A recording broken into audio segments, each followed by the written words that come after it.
TVK தலைவர் விஜய் அவர்கள் மேல டைரக்டா அட்டாக் பண்ண திமுக ரெடி ஆயிட்டாங்க. அதுக்கு ஒரு முன்னுதாரணம் தான் இந்த ஜூலி மற்றும் ஓவியா போன்றவர்கள். இதோட நிற்க போகுதா? இல்ல. இன்னும் பல பேர் வரப்போறாங்க. டிவிகே நண்பர்கள் என்ன பண்ணணும்? என்ன பண்ணக்கூடாது? இந்த தாக்குதல் எந்த அளவுக்கு போகுது? ஜூலியா இல்ல அது போலியா? அப்படின்னு பல விஷயங்கள பத்தி பேச போறோம் இன்னைக்கு. வீடியோ ஸ்கிப் பண்ணாம ஃபுல்லா பாருங்க. Welcome to the channel. நான் உங்க விஷால் சரவணன். வாங்க வீடியோக்குள்ள போகலாம். டெய்லி அப்டேட்ஸ், டெய்லி வீடியோஸ்க்கு மறக்காம நம்ம சேனலை சப்ஸ்கிரைப் பண்ணி பெல் ஐக்கானை கிளிக் பண்ணிக்கங்க. பிக் பாஸ் அதில் புகழானவங்க ஜூலி அவர்கள் அதுக்கு முன்னாடி ஜல்லிக்கட்டு போராட்டங்கள்லாம் கலந்துக்கிட்டு நான் தான் பெரிய ஆள் அப்படிங்கிற மாதிரிலாம் ஒரு ஒரு பெரிய ஒரு ஒரு மீடியா அட்டென்ஷன் அவங்க மேலே விழுந்துச்சு. அங்கே லட்சக்கணக்கான இளைஞர்கள், மாணவிகள் அந்த போராட்டத்தில் கலந்து கொண்டாங்க. ஆனால் ஜூலி மாதிரி ஒரு சிலர் மட்டும்தான் மீடியா வெளிச்சம் பட்டு அதன் மூலியமாக நிறைய ஆயத்தங்களை, நிறைய தனக்கான தேவைகளை பண்ணிக்கிட்டாங்க. அண்ட் பிக் பாஸ் வீட்டுக்குள்ளே வந்த உடனே அவங்களுடைய உண்மையான முகம் வெளியே வந்தது.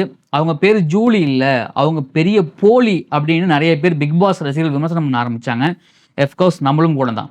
பட் அப்படி இருக்கும் பொழுது விஜய் அவர்களை விமர்சிக்கிற அளவுக்கு ஜூலிக்கு அரசியல் அறிவும் அண்ட் தெளிவும் இருக்கான்னு கேட்டால் மிகப்பெரிய கேள்விக்குறி. ஏன்னா அந்த இடத்துல வேலூர் பொதுக்கூட்டத்தில் விஜய் அவர்கள் சொன்னது ஒரு உதாரணம்.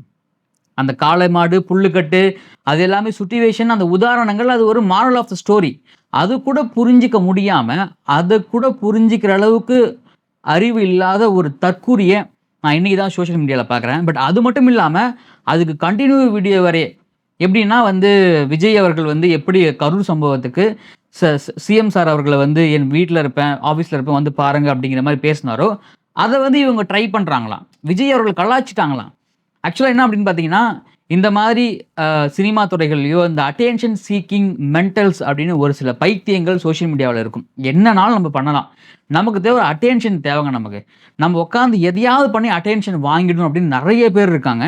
நாட் ஓன்லி ஜூலி மாதிரி நிறைய பேர் இருக்காங்க. இந்த ஓவியா அண்ட் இந்த வைஷ்ணவி போன்றவர்கள், இன்னும் நிறைய பேர். இப்போ நீங்கள் லிஸ்ட் எடுத்து பார்த்தீங்கன்னா லிஸ்ட் ரொம்ப பெருசு அப்படின்னு சொல்லிட்டே போகலாம். ஸோ இங்கே எல்லாத்துக்கும் என்னென்னா அரசியல் அறிவு, அரசியல் தெளிவு, இப்போ நடக்கக்கூடிய ப்ராக்டிக்கலாக நடக்கக்கூடிய மக்களுடைய பிரச்சனைகள், மக்களுடைய துயரங்கள், எவ்வளோ பேர் தன்னுடைய உரிமைக்காக போராடுறாங்க அப்படிங்கிற கொஞ்சம் கூட அடிப்படை அறிவு இல்லாதவர்கள் இவங்க எல்லாருமே. ஏன் அப்படின்னா இந்த நாட்டில் அவங்க என்ன சொல்கிறாங்கன்னா, திரும்ப போராட்டத்துக்கு இங்கே யாருக்கும் திராணி இல்லை அப்படிங்கிறாங்க. நான் என்ன கேட்குறேன்னா, இன்னமும் மக்கள் போராடிட்டு இருக்காங்க. துப்புரவு பணியாளர்கள் போராடிக்கிட்டு இருக்காங்க, ஆசிரியர்கள் போராடிக்கிட்டு இருக்காங்க, இடைநிலை ஆசிரியர்கள் போராடுறாங்க, அங்கன்வாடி ஊழியர்கள் போராடுறாங்க, பொதுமக்கள் போராடுறாங்க, விவசாயிகள் போராடுறாங்க. நிறைய போராட்டங்கள் நம்ம ஊரில் நடந்துக்கிட்டே தான் இருக்குது. உங்களை மாதிரி ஆட்கள், அந்த அட்டென்ஷன் சீக்கிங், இந்த மீடியா வெளிச்சத்துக்காக பண்ணக்கூடிய ஆட்கள், நீங்கள் உங்களுக்கு திராணி இல்லை இதுக்கப்புறம் எந்த மக்கள் பிரச்சனைக்கும் போராடுறதுக்கு. ஏன்னா நீங்கள் அந்த போராட்டம் அப்படிங்கிற பேரில் ஒன்று பண்ணி அதன் மூலியமாக நீங்கள் நிறைய சம்பாதிச்சிட்டீங்க. அங்கே உண்மையாகவே பசி பட்டினி கடந்து நிறைய விஷயங்களை பண்ணவன் பார்த்தீங்கன்னா ஆள் அடையாளமே தெரியாமல் போயிட்டாங்க. ஏன் ஜல்லிக்கட்டுக்கு அப்புறம் தமிழ்நாட்டில் எந்த மக்கள் பிரச்சனையும் உங்களுக்கு கண்ணுக்கு தெரியாதா? மக்கள் எல்லாம் சந்தோஷமாக ஜாலியாக இருக்காங்களா? ஜல்லிக்கட்டுக்கு அப்புறம் எவ்வளோ ஆணவ படுகொலைகள் நடந்திருக்கு, எவ்வளோ சாதி வன்முறைகள் நடந்துகிட்டு இருக்கு, எவ்வளோ பெண்களுக்கு எதிரான பிரச்சனைகள் நடந்துகிட்டு இருக்கு. அதை பற்றிலாம் நீங்கள் என்ன பேசாமல் கோமாவில் இருந்தீங்களா? ஸோ அப்படி இருக்கும் பொழுது இப்போ விஜய் அவர்கள் மேலே தனிப்பட்ட தாக்குதல், விஜய் அவர்களுடைய இமேஜை எப்படியா பிரேக் பண்ணணும். ஏன்னா பெண்கள் மத்தியில் விஜய் அவர்களுக்கும் டிவிகே கட்சிக்கும் பார்த்தீங்கன்னா பெரிய செல்வாக்கு. என்னதான் திமுக பார்த்தீங்கன்னா 5000 ரூபாய் பணம் கொடுத்தாலும், மாதம் 1000 ரூபாய் இலவச பேருந்து அப்படின்னு பல திட்டங்கள் கொடுத்தாலுமே இங்கே அடிப்படையாக மக்களுக்கு நிறைய பிரச்சனை இருக்குன்னு உணர்றாங்க. ஸோ பெண்களுடைய வாக்கு பெரும்பான்மையாக விஜய் அவர்கள் பக்கம் இருக்குது. இப்போ நீங்கள் அனைத்து தொலைக்காட்சிகள் எடுக்கிற நீங்கள் அந்த லிஸ்ட் எடுத்து பாருங்கள், சர்வே லிஸ்ட் எடுத்து பாருங்கள். அதில் பெரும்பான்மையான இளைஞர்கள், பெண்களுடைய வாக்கு விஜய் பக்கம் போகுது. அப்போ இதை எப்படியாவது சீர்குலைக்க வேண்டும் அப்படிங்கிறது. ஏன்னா என்ன பண்ணுவாங்கன்னா, டிஎம்கே எப்போவுமே ஒரு எலெக்ஷன் டைமில் ஒரு ஸ்டண்ட் ஒன்று பண்ணுவாங்க. எப்படி விஜயகாந்த் அவர்களுக்கு அதாவது விஜயகாந்த் கூட இருந்தவர்கள் வைத்து, இப்போ வடிவேலு ஒரு சிலர்கள்லாம் போன்றவர்கள் வைத்தே பார்த்தீங்கன்னா நிறைய அவர் மேலே தனிப்பட்ட தாக்குதல் பண்ணாங்க. நம்ம கண்கூட பார்த்தோம், மீடியாக்களில் பார்க்க முடிஞ்சுது. அதை மீடியாவும் பார்த்தீங்கன்னா என்கரேஜ் பண்ணி அதை பெரிய ஃப்ளாஷ் நியூஸ் எல்லாம் பண்ணாங்க. அதே மாதிரி விஜய் அவர்களுக்கு பார்த்தீங்கன்னா போலி மாதிரி ஆட்கள் நிறைய பேர் வருவாங்க. விஜய் அவர்கள் கூட ஏதோ ஒரு படத்தில் ஏதோ ஒரு சீனில் ஓரமாக வந்துட்டு போனவங்க, முக்கியமாக ஆண் நடிகர்களை தவிர பெண் நடிகைகள் நிறைய பேர் உள்ளே இருக்க காத்துக்கிட்டு இருக்காங்க. ஏன்னா பெண்கள் பக்கம் தானே அதிகமாக செல்வாக்கு அதிகமாக இருக்குது. அப்போது இது மாதிரி நிறைய பேர் வருவாங்க. இன்னும் நிறைய பிரச்சனைகளை தூக்கிட்டு வருவாங்க. விஜய் என்ன அதை பண்ணிட்டாரு, விஜய் என்ன இதை பண்ணிட்டாரு, விஜய் இப்படி பண்ணுவார். இப்போ கொஞ்ச நாளுக்கு முன்னாடி புலி படத்தோடைய உதவியாளர் பேசினார் இல்லைங்களா, விஜய் என்னை எட்டி உதைத்தார் அப்படின்லாம். அந்த மாதிரி நிறைய பேர் வந்து சோஷியல் மீடியாவில் பேச ஆரம்பிச்சிருப்பாங்க இந்நேரத்துக்கு. அதுக்கெல்லாம் நீங்க கவனம் செலுத்துறீங்கன்னா, இது டிவிக்கு தொண்டர்கள் சொல்றேன் நானு. அதுக்கெல்லாம் கவனம் செலுத்தி, அவங்கள நீங்க வந்து அட்டாக் பண்ணி, அவங்களுக்கு ரிப்ளை பண்ணிட்டு இருந்தீங்கன்னா, இங்க ஆக்சுவல் பிரச்சனைய நீங்க எடுத்து பேச மறந்துருவீங்க. அப்போ இங்க ஆக்சுவல் பிரச்சனை என்னன்னா, உங்களுடைய வேலை திமுக ஆட்சியில் நடந்த அநியாயங்களை எடுத்து மக்களிடம் கொண்டு சேர்ப்பது. மக்கள்கிட்ட டிவிகேவுடைய கட்சியோடைய கொள்கைகளை, கோட்பாடுகளையும் கொண்டு சேர்த்து அவங்களோட ஓட்டு வாங்குறது அவங்களுடைய வேலை. அத டைவர்ட் பண்றதுக்கு இங்க நெறைய பேர் உள்ள இறங்குவாங்க, இறங்கிட்டாங்க. ஸோ அதுக்கெல்லாம் நீங்க ரெடியா இருந்து, நீங்க அதுக்கெல்லாம் ரிப்ளை குடுத்து பண்ணீங்கன்னா பார்த்தீங்களா, இங்க பாருங்க டிவிகே சேர்ந்தவங்க எல்லாமே பெண்கள வந்து தப்பா பேசுறாங்க. பெண்களுக்கு வந்து மரியாதை குடுக்க மாட்றாங்க.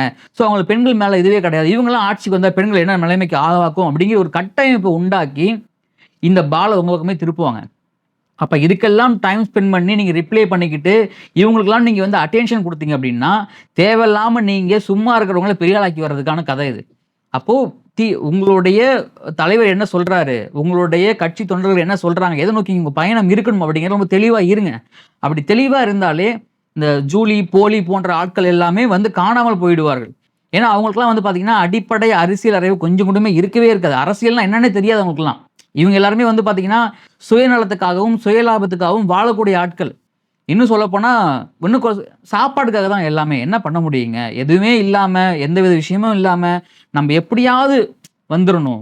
எப்படியாவது சம்பாரிச்சு வந்துரணும். எப்படியாவது ஒருத்தவங்கள்ட்ட நம்ம வந்து முட்டு குடுத்து, சொம்பு தூக்கி, ஜால்ரா அடிச்சு, நம்ம பெரிய ஆள் ஆயிடணும் அப்படின்னு நினைக்கக்கூடியவங்க. ஸோ இவங்கள தயவு செஞ்சு நீங்க அட்டென்ஷன் சீக்கிங் குடுக்காதீங்க. பெரிய ஆள் ஆக்காதீங்க. ஏன் அப்படின்னா, இவங்களுடைய அந்த தெளிவு, இவங்களுடைய அந்த அறிவு கண்டிப்பா மத்தவங்களுக்கு புரியும். முக்கியமா பொதுமக்களுக்கு புரியும். இங்க நெறைய பேர் சொல்றாங்க. விஜய் அவர்களுக்கு சப்போர்ட் பண்ற நெறைய பேர் பார்த்தீங்கன்னா, வெறும் சினிமா முகத்தால மட்டும் தான் பண்றாங்க அப்படின்னு பத்திரிகையாளர்கள் சொல்றாங்க நெறைய பேரு. ஏன்னா, இங்க இருக்கக்கூடிய பத்திரிகையாளர்கள் பத்திரிகையாளராகவே இருக்கிறது கிடையாது. ஒரு கட்சி சார்பாக தான் இருக்காங்க. கட்சி சார்பா தான் வந்து பேசவே ஆரம்பிக்கிறாங்க. எல்லாருமே நீங்க வந்து எப்படி வந்து ஒரு சினிமா முகத்தால வராங்கன்னு சொல்ல முடியும். அப்ப இதே சினிமா முகத்துல இருந்தவங்க தான் போன எலக்ஷன்ல, போன தேர்தல்கள்ல வந்து பார்த்தீங்கன்னா, உங்களுடைய கட்சிக்கு மாறி மாறி ஓட்டு போட்டாங்க. ஸோ அப்பலாம் நீங்க ரசிச்சீங்க இல்லைங்களா? அப்ப இப்ப மட்டும் ஏன் உங்களுக்கு கசக்குது? ஏன் அப்டின்னா, இது மாரி ஒரு கூட்டத்த உருவாக்கி வச்சிருக்கிறதே நீங்க தான். எந்தவித கேள்வியும் கேட்காம, எந்த அடிப்படை அரசியலும் தெரியாம, இவங்கள நம்ம வளர்த்தா தான் நமக்கு நாளைக்கு வந்து ஓட்டு போடுவாங்க அப்படின்னு. ஸோ அப்ப இது எல்லாமே பண்ணது நீங்க.